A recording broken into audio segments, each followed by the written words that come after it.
नमस्कार साथियों, स्वागत है आपका ईपीएस 95 मिनिमम पेंशन बढ़ोतरी के एक और वीडियो में। साथियों, आज ईपीएस 95 से जुड़ी एक महत्वपूर्ण इन्फॉर्मेशन साझा करने वाले हैं जो हमें एक ईपीएस 95 पेंशनर्स ने साझा की है। तो साथियों, पूरी इन्फॉर्मेशन प्राप्त करने के लिए आप वीडियो को अंत तक जरूर देखिएगा। तो साथियों, ये वो महत्वपूर्ण इन्फॉर्मेशन है जो इन्होंने साझा की है। यहाँ पर लिखा है ईपीएस 95 अहम ब्रह्मांड। ये लिखते हैं कि देश के सभी सेवानिवृत्त बंधु भलीभांति जानते हैं कि ईपीएफओ और गवर्नमेंट ऑफ इंडिया इस मामले में अपनी आखिरी सांस सर्वोच्च न्यायालय में रिवीजन एसएलपी के वेंटिलेटर के सहारे ले रही है। देखने की बात तो ये होगी कि खुदा ने खास्ता उनकी वहां पर शिकस्त होती है तो क्या हम इतना दम है कि उसका अनुपालना कर सके। कोर्ट का सहारा तो ईपीएफओ को उन तमाम 735 पेंडिंग प्रकरणों का रहेगा जिसमें वो अपनी कानूनी अधिकार का हवाला देते हुए सभी को सुप्रीम कोर्ट, हाई कोर्ट में लटकाए रख सकती है।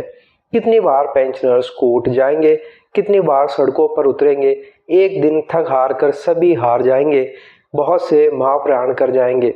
शायद यही पॉलिसी पर अमल किया जा रहा हो, कौन जाने। तो साथियों, यहाँ पर ये कहने की कोशिश कर रहे हैं कि बहुत सारे पेंशनर ऐसे हैं जो हायर पेंशन और मिनिमम पेंशन बढ़ोतरी को लेकर उन्होंने सुप्रीम कोर्ट और हाई कोर्ट में अपील दाखिल की हुई है। लेकिन साथियों, बात यहाँ पर ईपीएफ और गवर्नमेंट इंडिया की है क्योंकि उनकी तरफ से पूरे देश भर में 735 केसेस चल रहे हैं। तो अगर किसी एक फैसले में सुप्रीम कोर्ट या हाई कोर्ट ऑर्डर भी दे देता है किसी पेंशनर्स को, उसकी जीत भी हो जाती है, लेकिन ईपीएफओ और गवर्नमेंट ऑफ इंडिया बाकी प्रकरणों का हवाला देते हुए कह सकती है कि अभी ये सारे पेंडिंग है और इन सब को लेकर ही हमें एक ही डिसीजन लेना होगा क्योंकि पॉलिसी सभी की एक है।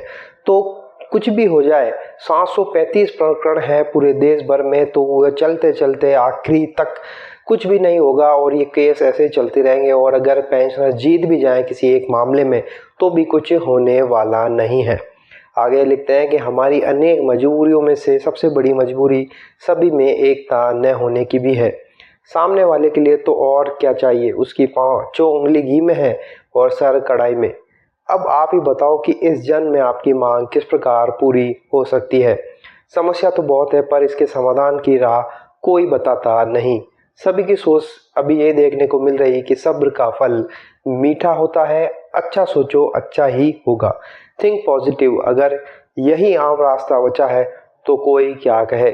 लोग तो अब मजाक में कहने लग रहे हैं कि लगे रहो मुन्ना भाई। तो साथियों, यहाँ पर ये कह रहे हैं कि अब पेंशनरों के पास में कुछ भी नहीं रखा है, वो केवल पॉजिटिव ही उनको सोचना है कि आज नहीं तो कल पेंशन बढ़ोतरी जरूर होगी। ईपीएफओ और गवर्नमेंट ऑफ इंडिया वृद्ध पेंशनरों की ओर जरूर देखेगी और उनके लिए कुछ ना कुछ अच्छा सोचेगी। यही बस अब पेंशनर्स सोच रहे हैं क्योंकि साथियों, इतने सारे केसों में धरना प्रदर्शन करना, आंदोलन करना, कोर्ट में जाना, सब कुछ पेंशनरों ने करके देख लिया। 10 साल हो चुके हैं, लेकिन किसी ना किसी तरीके से ईपीएफ और गवर्नमेंट ऑफ इंडिया अपना तर्क देते हुए पेंशनरों को दबाती चली आई है। और यही हाल हमने अभी देखा, 10 और 11 तारीख को जो आंदोलन हुआ है उसको भी इसी वजह से रद्द करना पड़ा कि प्रधानमंत्री मोदी जी ने या फिर सब मंत्री मनसुख मांडविया जी ने आश्वासन दिया है कि आपका काम हो रहा है। अब ये काम कब तक होगा ये देखने वाली बात होगी। लेकिन इन्होंने साथियों, जो ईपीएस 95 पेंशन है, इन्होंने ये बात साझा की है कि किस तरह से देश भर के पेंडिंग प्रकरणों को देखते हुए तो नहीं लग रहा है कि ईपीएफ और गवर्नमेंट ऑफ इंडिया पेंशनर्स के कोई हल देना चाहती है, उनका कोई भला करना चाहती है। तो साथियों, आपकी इस बारे में क्या राय है? आपकी राय कमेंट बॉक्स में जरूर बताइएगा। आप इस बारे में कितना इत्तेफाक रखते हैं ये भी कमेंट बॉक्स में ज़रूर बताइएगा। वीडियो अच्छा लगा तो लाइक शेयर कर दीजिए। इसी तरह की इन्फॉर्मेशन प्राप्त करने के लिए आप चैनल को सब्सक्राइब ज़रूर कर लीजिए। तो फिर मिलते हैं, तब तक के लिए अपना ख्याल रखिए। जय हिंद, जय भारत।